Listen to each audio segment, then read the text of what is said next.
ইয়া আইয়ুহান নাবিয়্যু হাসবুকাল্লাহু ওয়া মান ইত্তাবা'আকা মিনাল মুমিনিন।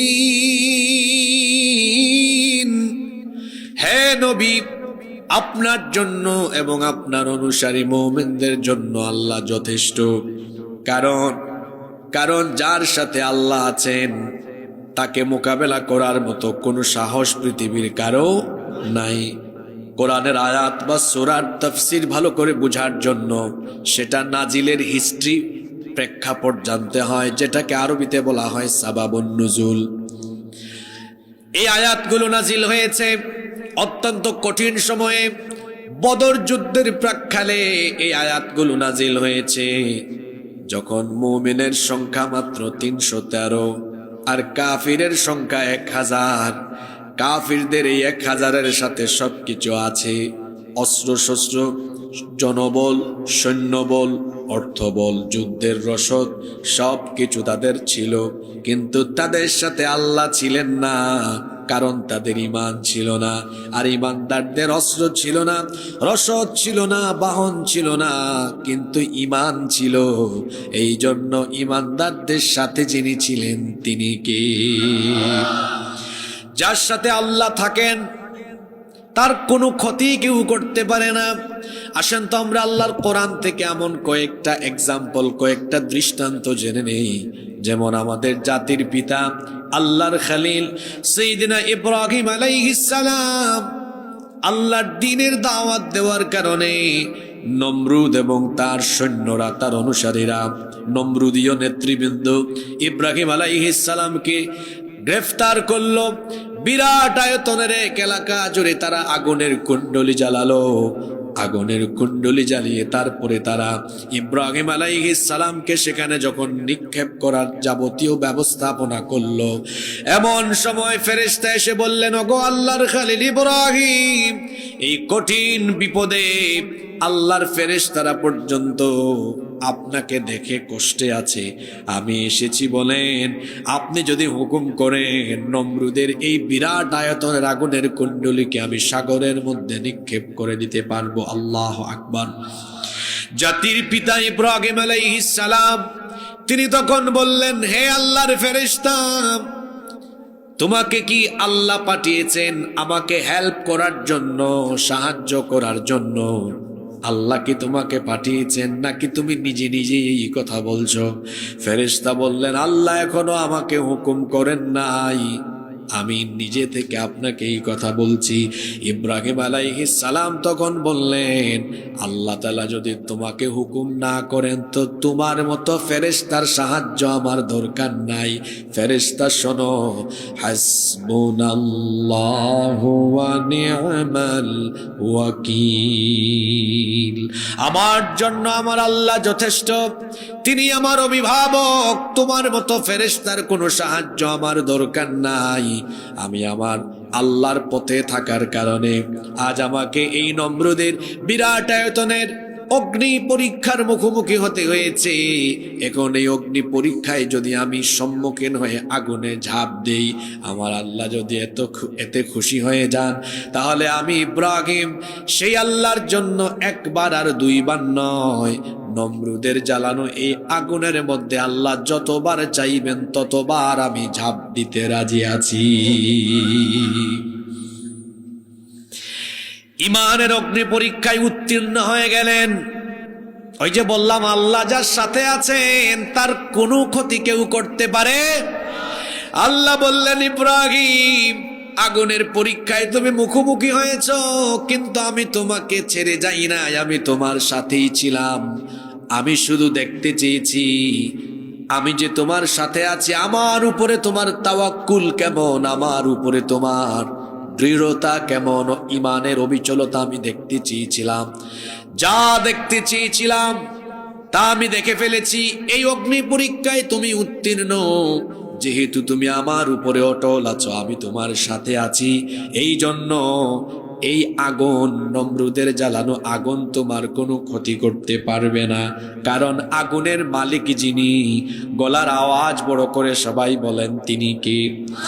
সেই আল্লাহ আগুনকে হুকুম করলেন, ইয়া নারু কুনি বারদাও ওয়া সালামান আলা ইব্রাহিম। হে আগুন, তুমি আমার খলিল ইব্রাহিমের জন্য আজকে তোমার স্বভাবের বিপরীত হয়ে যাও। তোমার স্বভাব হলো জ্বালিয়ে দেওয়া, আগুনের স্বভাব হলো পুড়িয়ে দেওয়া, আগুনের স্বভাব হলো ছারখার করে দেওয়া। আল্লাহ বললেন, হে আগুন, আজ তুমি তোমার স্বভাবের বিপরীত হয়ে যাও। তুমি আমার খলিল ইব্রাহিমের জন্য শান্তিদায়ক, আরামদায়ক হয়ে যাও। শুনতেছেন আপনারা? শুনতেছেন? নমরুদ আর তার বাহিনী ইব্রাহিম আলাইহিস সালামকে আগুনে ফেললো। তারা আনন্দে খুশিতে মাতোয়ারা যে আমাদের দুশমন আজকে আগুনে জ্বলে পুড়ে ছারখার হয়ে যাবে। যখন নমরুদ খুব আনন্দে আছে, আগুনের কুণ্ডলিতে একটা চরখি দিয়ে তারা সেখানে ফেললো। কিছুক্ষণ পরে একজন এসে বলে, লিডার, অবস্থা তো খারাপ, কই কি হয়েছে? সে তখন বলল, আমরা তো নমরুদকে অগ্নিকুণ্ডে নিক্ষিপ্ত করেছি, আমরা মনে করেছি আগুন তারে জ্বালায়া দিবে, পোড়ায়া দিবে, কিন্তু না, আগুনের যেন আজকে কি হয়ে গিয়েছে, আগুন তাকে জ্বালাতেও পারে না, পোড়াতেও পারে না। আমাদের জ্বালালো, আমাদের প্রজ্বলিত এই আগুন ইব্রাহিমের জন্য ফুল বাগান হয়ে গিয়েছে। আল্লাহু আকবার। আমি কি কিচ্ছা শোনাইলাম নাকি আপনাদেরকে? শুধু না, শিক্ষা দিতে চেয়েছি, যার সাথে আল্লাহ আছেন দুনিয়ার কোনো আগুনও তারে পুরাতে পারে না। আল্লাহু আকবার। আপনারা অনেকে টের পান নাই যে হুজুর আজকে এই আয়াত ধরলো কেন, একটু পরে টের পাবেন কেন ধরছে। এজন্য এদিক ওদিক তাকাইয়েন না, মনোযোগী থাকবেন তো। জেন জির ছেলেরা মনোযোগী আছে তো? আজকের আয়াতগুলো বিশেষ করে তাদের জন্য উৎসর্গ করা। আমার মনোযোগ আছে? তাহলে আল্লাহ যার সাথে আছেন কেউ তার কোনো ক্ষতি করতে পারবে? ওইদিকে মুসা আলাইহিস সালাম তার উম্মত নিয়ে বড় টেনশনে, কারণ ফেরাউন আর তার বাহিনী মুসা নবীর উম্মতের উপরে অবর্ণনীয় জুলুম নির্যাতন আরম্ভ করেছে। মুসা নবী তার উম্মত বনি ইসরাইলকে নিয়ে দুশ্চিন্তায় পড়ে গেলেন, কি করে এদেরকে নাজাতের ব্যবস্থা করা যায়। অবশেষে আল্লাহ তাআলা মুসা নবীকে বললেন, তুমি তোমার উম্মত নিয়ে রাতের অন্ধকারে মিশর ত্যাগ করো, মিশর থেকে হিজরত করো। তিনি তার উম্মত বনি ইসরাইলকে নিয়ে আল্লাহর দেওয়া হুকুম মোতাবেক রাতের অন্ধকারে মিশর ছেড়ে রওনা করলেন। পথ চলতে চলতে দিনের বেলা, সকাল বেলা তারা লোহিত সাগরে পৌঁছালেন। এই খবর ফেরাউনের কানে চলে গেল। ফেরাউন তার বিরাট বাহিনী নিয়ে পেছন থেকে ধাওয়া আরম্ভ করলো। এইদিকে মুসা নবী তার উম্মত নিয়ে যখন যেতে যেতে যেতে যেতে যখন লোহিত সাগরের সামনে চলে আসলেন, তার অধৈর্য উম্মত বনি ইসরাইল তখন বলল, মুসা, তুমি কোথায় নিয়ে এসেছো? গত রাতে বললা আমাদেরকে নাজাতের জন্য নিয়ে যাচ্ছ, এই বুঝি নাজাত? এখন তো দেখি সামনে সাগর, সামনে গেলেও আমাদের মরণ আছে। হঠাৎ করে তাকায় দেখে পেছনে ফেরাউনের বাহিনী চলে আসতেছে। তারা বলল, মুসা, এত বড় কঠিন পরীক্ষা, বড় কঠিন পরিস্থিতি, এখন সামনে গেলেও মরণ, পিছনে গেলেও মরণ।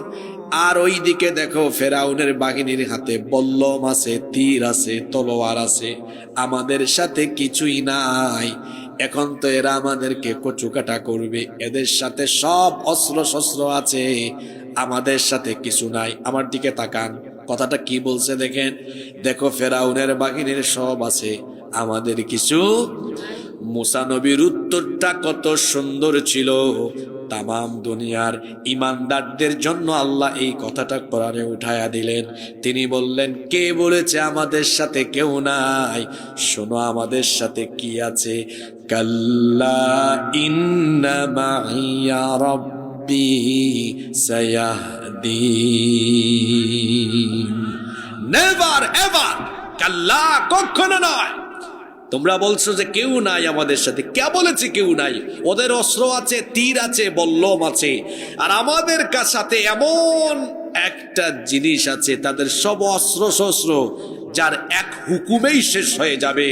আমাদের সাথে নিশ্চয়ই আমাদের রব আছেন, তিনি আমাদেরকে আজ নাজাতের পথ দেখিয়ে দিবেন। আল্লাহু আকবার বলেন। কি অস্ত্র নাই এদের? আর এদের অস্ত্র আছে। অস্ত্র শস্ত্র দিয়েও তারা সেদিন বনি ইসরাইলকে মোকাবেলা করতে পারেনি। আল্লাহ বনি ইসরাইলকে নাজাত দিয়ে দিয়েছেন, আর ফেরাউনের দলবলকে আল্লাহ লোহিত সাগরে ধ্বংস করে দিয়েছেন। পৃথিবীতে সবচেয়ে বড় অস্ত্র হলো ঈমান। এই ঈমান যদি কেউ ধারণ করতে পারে, তাহলে ঈমানি কোয়ালিটি দিয়ে কোয়ান্টিটিকে সে হারিয়ে দিতে পারে। যুগে যুগে কালে কালে আমরা তাই দেখেছি। বর্তমান পৃথিবী তো আমরা দেখছি, আপনি দেখেন নাই জুলাই আগস্টে গুলি, বুলেট, এগুলো দিয়েও ছাত্রদেরকে, জনতা এবং এই দেশের জনগণকে আটকানো যায় নাই, কারণ তাদের অন্তরে বুক ভরা সাহস দিয়েছেন কি? যখন আল্লাহর তরফ থেকে বিজয় আসে, সাহায্য আসে, তখন অস্ত্র শস্ত্র দিয়ে মোকাবেলা করা যায়। যুগে যুগে কোন স্বৈরাচারী আচরণ করে টিকতে পারেনি। আজ বাশার আল আসাদের অবসান ঘটেছে সিরিয়া থেকে। বাংলাদেশে যেই কায়দায় স্বৈরাচার পালিয়েছে, সিরিয়া থেকে বাশার আল আসাদ একই কায়দায় বিমান যুগে পালিয়েছে। জালেম কখনো চিরস্থায়ী হতে পারে? যাদের সাথে আল্লাহ আছেন তাদের কোনো ভয় নাই, তাদের কোনো টেনশন নাই। আসেন আরো শেষ একটা ঘটনা বলে এই আয়াতের দিকে আমি এগিয়ে যাব।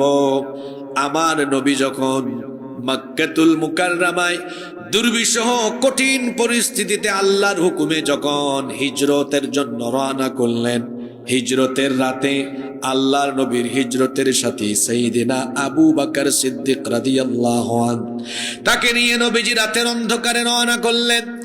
ফজরের ওয়াক্ত হয়ে যাচ্ছে, এমন সময় আবু বকর রাদিয়াল্লাহু আনহু বললেন, ওগো আল্লাহর নবী, যদি সূর্য উঠে যায়, দিনের বেলা আমরা পথ চলতে থাকি, কাফেররা আমাদেরকে ধরে ফেলবে। চলেন আমরা এই গারে সুর, এই গুহার মধ্যে আশ্রয় নেই। এবার তারা দুইজন যখন এই সংকীর্ণ ছোট্ট গুহার ভেতরে ঢুকলেন, দিনের বেলা কাফিরের দল এখানে চলে এসেছে।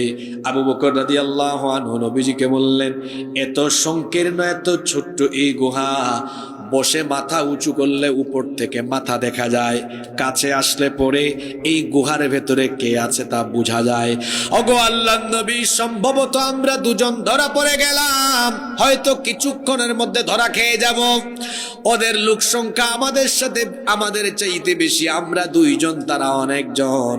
এদের সাথে অস্ত্র শস্ত্র, এদের সাথে অনেক কিছু আছে, আমাদের সাথে তো তেমন কিছুই নাই। আল্লাহর নবী তখন বললেন, কে বলেছে আমাদের সাথে কিছু নাই?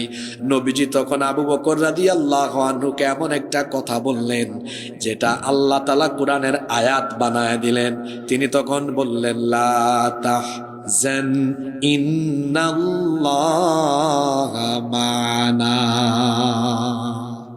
ভয় পেও না। কে বলছে আমাদের সাথে কেউ নাই? আমরা দুইজন, এতে আমরা মাইনরিটি নই, আমরা মেজরিটি, কারণ আমাদের সাথে যিনি আছেন, জোরে বলেন তিনি কে? সে আল্লাহ যার সাথে আছেন, তার কোনো ক্ষতি কেউ করতে পারবে? ওই গুহায় কাফেররা নবীজি এবং আবু বকর সিদ্দিক রাদিয়াল্লাহু আনহুর কোনো ক্ষতি করতে পেরেছে? জোরে বলেন, পেরেছে? হেফাজত করেছেন কে?